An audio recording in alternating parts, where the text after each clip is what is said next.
बरेली के फरीदपुर में आज जिला कांग्रेस कमेटी की ओर से लगातार बढ़ती महंगाई और अनाधिकृत रूप से की जा रही जासूसी के विरोध में कांग्रेस पार्टी ने आज फरीदपुर तहसील के सामने विशाल धरना प्रदर्शन किया, जिसमें भारी संख्या में लोग उपस्थित रहे। धरना प्रदर्शन के बाद महामहिम राज्यपाल महोदय को संबोधित ज्ञापन उप जिलाधिकारी को दिया गया। धरने में उपस्थित बड़ी संख्या में लोगों को संबोधित करते हुए जिला कांग्रेस कमेटी के अध्यक्ष मिर्जा अशफाक सिकलैनी ने कहा, आज लगातार बढ़ रही महंगाई के कारण गरीबों, मजदूरों, मध्यवर्गीय लोगों का जीवन मुश्किल दौर से गुजर रहा है। उसके बाद भी उत्तर प्रदेश की योगी सरकार कुछ नहीं कर पा रही है। वह हर मोर्चे पर विफल साबित हो रही है। महिलाओं पर अत्याचार हो रहे हैं, खुलेआम गुंडागर्दी हो रही है, किसान परेशान है। पेट्रोल और डीजल के दामों में लगातार बढ़ोतरी होने से महंगाई लगातार बढ़ती जा रही है। गरीबों के सामने रोटी रोजी की समस्या खड़ी हो चुकी है। कोरोना महामारी के चलते लगातार लगे लॉकडाउन के कारण युवाओं में बेरोजगारी बढ़ रही है। जो लोग प्राइवेट तौर पर काम कर रहे थे, बड़ी बड़ी कंपनियों ने इस दौरान उनको नौकरी से निकाल दिया।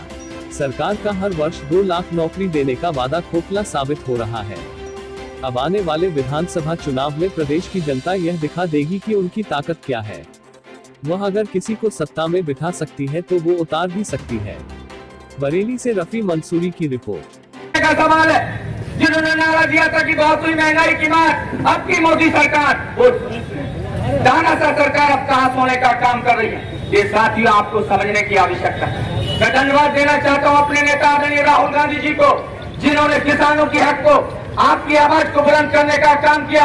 आपने देखा लंबे समय से हमारे देश का अन्नदाता, हमारा देश का किसान बॉर्डर पे पड़ा है। बॉर्डर पे अपनी मांगों की बात करने के लिए, आपके अपनी बात दिल की बात सुनाने के लिए, देश के किसानों की बात सुनाने के लिए बॉर्डर पे लंबे समय से प्रयास है। लेकिन साथियों आपने देखा ये भारतीय जनता पार्टी की सरकार, ये भारतीय जनता पार्टी के नेता, आपने देखा उनकी आवाज को सही सुनने का काम। और ये सवाल इसलिए पूछना है जब हमारा देश का किसान बॉर्डर पे बैठा है, जब हमारे देश का किसान परेशान है, हमारे देश की जनता परेशान है, हमारे देश के लोग परेशान है। जब हम परेशानी का सामना कर रहे हैं, तुम आप सरकार बनाने की बात करते हो, तुम वोट देने की बात करते हो, उनकी आवाज को उठाने का काम कौन करने का काम करेगा। साथियों ये बात आप उन लोगों से भी पूछने की जरूरत है। मैं इसलिए कहना चाहता हूँ, आपने देखा जब किसानों के काले कानून पास होने का काम भारत की सरकार संसद के अंदर कर रही थी, ये समाजवादी पार्टी के लोग, ये बहुजन समाज पार्टी के लोग, आपने देखा भारतीय जनता पार्टी से मिलकर वॉकआउट करने का काम कर रहे थे। इनको मालूम है कि ये भारतीय जनता पार्टी का मुकाबला नहीं कर सकते। इनको मालूम है कि उनको ईडी का डर है, उनको कहीं ना कहीं सीबीआई का डर है। ये आपकी हक की लड़ाई कभी नहीं लड़ सकते। जिस तरीके से तानाशाह रवैया अपनाते हुए भारतीय जनता पार्टी हम लोगों के साथ अन्याय करने का काम कर रही है, समाजवादी पार्टी और बहुजन समाज पार्टी भी उनसे मिलकर अन्याय करने का काम कर रही है। और इसलिए मैं कहता हूँ ये गुलाम होने जा रहा है, क्योंकि आपने देखा जो हमने कांग्रेस की सरकारें जो पूर्व में रही है, कांग्रेस के नेताओं ने जो इस देश की सरकार की संपत्ति बनाने का काम किया था, भारतीय जनता पार्टी की सरकार, मोदी की सरकार एक एक करके उनको बेचने का काम कर। आपने देखा अब अडानी एयरपोर्ट के नाम से जो चौधरी चरण सिंह एयरपोर्ट हुआ करता था लखनऊ के अंदर, वो अडानी एयरपोर्ट होकर आ गया है। ऐसी रेलवे, तमाम चीजें, तमाम देश की चीजों को, संपत्ति को बेचने का काम भारतीय जनता पार्टी की सरकार ने किया। और ये किसी और के लिए नहीं किया जा रहा। जो चुनाव में जिन्होंने फंडिंग की थी, जिन्होंने चैनलों के माध्यम से, मीडिया के माध्यम से उनका सहयोग करने का काम किया था, जो मीडिया को खरीदने में जिनकी बहुत बड़ी भूमिका थी, अडानी और अंबानी, उनके लिए मोदी की सरकार काम कर रही है। हमने इस देश को, कांग्रेस पार्टी ने आजाद कराने से लेकर इस देश को विकास करने तक तमाम काम किए हैं, आप तमाम लोग जानते हैं। लेकिन साथियों मैं कहना चाहता हूं कि आज मोदी की सरकार दोबारा गुलामी इसलिए करना चाहती है, वो चाहती है कि अडानी और अंबानी का राज इस देश के अंदर आना चाहिए, इस देश के अंदर अडानी और अंबानी हो और सिर्फ हम सारे लोग गुलाम होकर उनका कहीं ना कहीं गुलामी की ओर जाएं। ये साथियों ये समझने की आवश्यकता।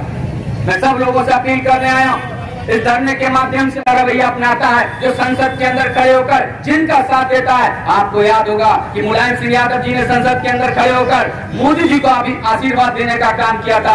आप तमाम साथी जानते हैं, आज मोदी सरकार अगर कोई रवैया, ये गलत तरीके का रवैया अपना रही है, इसमें समाजवादी पार्टी की और बहुजन समाज पार्टी की मंशा है। इन सारी चीजों को आपको समझना है।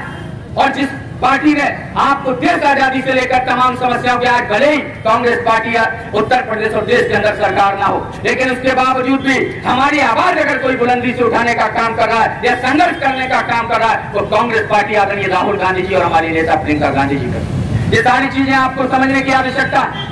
मैं साथ ही सभी लोगों से अपील करने आया हूं कि आप लोग इस महंगाई की जो मार हमारे साथ, हमारे ऊपर भारतीय जनता पार्टी ने ये थोपने का काम किया है, इसके विरुद्ध खड़े होकर इसको आवाज बुलंद करिए और कहिए कि अब हमें नहीं चाहिए। आप लोगों को कहना है कि बहुत ही महंगाई की बात ना, बाबा मोदी सरकार ऐसी चीजों को लेकर आपको खड़ा होना है और आने वाले 2022 के चुनाव में इनको सबक सिखाना है। जो हमारी आवाज नहीं उठा सकता, महंगाई के खिलाफ नहीं बोल सकता, वो हमारे लिए हमारा नेता नहीं हो सकता। उनको सबक सिखाने की आपको आवश्यकता है। बहुत बहुत धन्यवाद। आप तमाम लोगों ने यहाँ पर इस धरने के माध्यम से धरने को सफल बनाया। मैं सबका दिल से आभारी हूँ और एक साथ खड़े होकर हमें ये नारा लगाना है कि बहुत ही महंगाई की बात।